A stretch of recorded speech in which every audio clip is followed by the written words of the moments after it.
So the UPSC Civil Services exam, it can feel like staring up at this impossibly tall mountain, right? But here's the thing about any great climb. Success isn't about some secret magic trick. Nope. It's all about having the right map, the right gear, and the right strategy. So let's get into it and chart a course straight to the summit. And this image, well, it just perfectly captures what this journey is all about. It's not just about cramming your head full of facts. It's about actively shaping how you think, how you see the world. I mean, think about it. You're the clay, and this whole prep process, that's the potter's wheel. And let's be real for a second. It is completely 100% normal to feel overwhelmed by this. You're not alone in this, not by a long shot. Thousands of people feel the exact same way. But the good news? That feeling, that anxiety, we can channel it into some really focused preparation. Okay, so before we start climbing, we need to understand the terrain, right? You wouldn't climb a mountain without looking at a map first. So let's get that bird's eye view of the entire expedition. The entire exam is basically a three-stage climb. First up, you've got the preliminary exam. Think of it as a screening test with multiple choice questions. If you get past that, you move on to the big one, the mains exam, which is all about writing long, descriptive answers. And the final stage? That's the personality test, or as everyone calls it, the interview. Each stage is designed to test a totally different set of skills. Every great climb starts with setting up a solid base camp. And these are the absolute non-negotiable first steps you have to get right before you even think about the real ascent. And here it is. This is the golden rule. You'll hear this from every single successful candidate, every coach, everyone. The syllabus is your map. It tells you exactly what you need to study and, just as important, what you can totally ignore. Seriously, you should have it with you at all times. Your entire preparation is going to rest on these 3 pillars.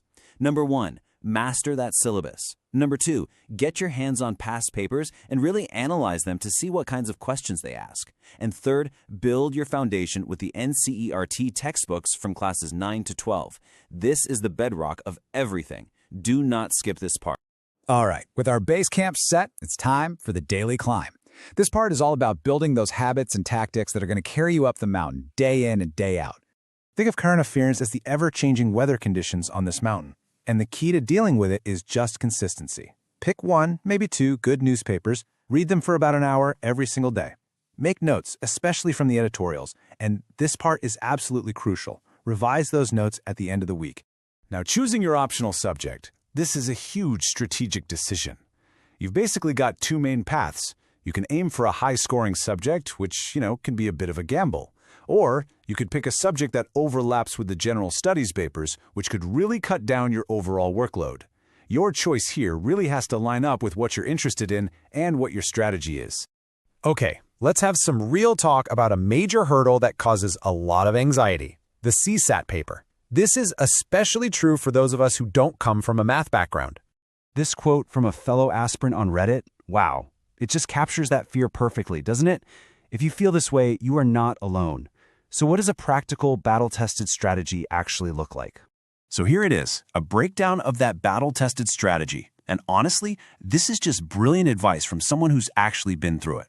Play to your strengths. If that's comprehension, lean into it hard. But don't completely abandon the other sections. Just cherry-pick the easy questions. Find your ideal number of attempts through practice, use elimination techniques, and always practice the recurring topics from past papers. Okay, we're getting close to the top now. The strategies for these final stages, prelims, mains, and the interview, they really require a different kind of focus and a different kind of execution. So the prelims. Think of this as the first major checkpoint on your ascent. It's a qualifying stage. Your score here doesn't actually affect your final rank, but it's the gatekeeper that determines if you're ready to continue the climb. So once you clear the prelims, you face the mains exam. And yeah, this table shows you the sheer scale of it. You've got an essay, 4 general studies papers, 2 optional papers. It all adds up to a massive 1,750 marks. This is where your final rank is decided. And that brings us to a really critical insight. Mains isn't just about what you know, it's about how well you can explain it. 1,000 candidates might know the facts about a government policy, sure, but only a handful can write a balanced, well-structured essay about it under pressure. Your writing, your arguments, your presentation skills, that's what's going to set you apart. And for that final push to the summit, the interview, your detailed application form, or DAF, It basically becomes the script for the conversation. You have to be honest, because trust me, they will ask about every single word. Brainstorm questions not just on what you wrote, but why you wrote it. Your life is the data, and your job is to present a coherent, authentic story through clear communication. And the best way to practice that is with mock interviews. So, we've covered the strategy, the stages, the tactics, but you know what? None of it matters if you don't have the right mindset for what is, let's face it, a marathon. There's one word that shows up in every single guide more than any other: revision.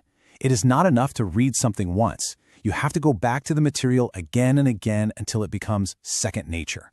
Revising is just as important as learning something for the very first time.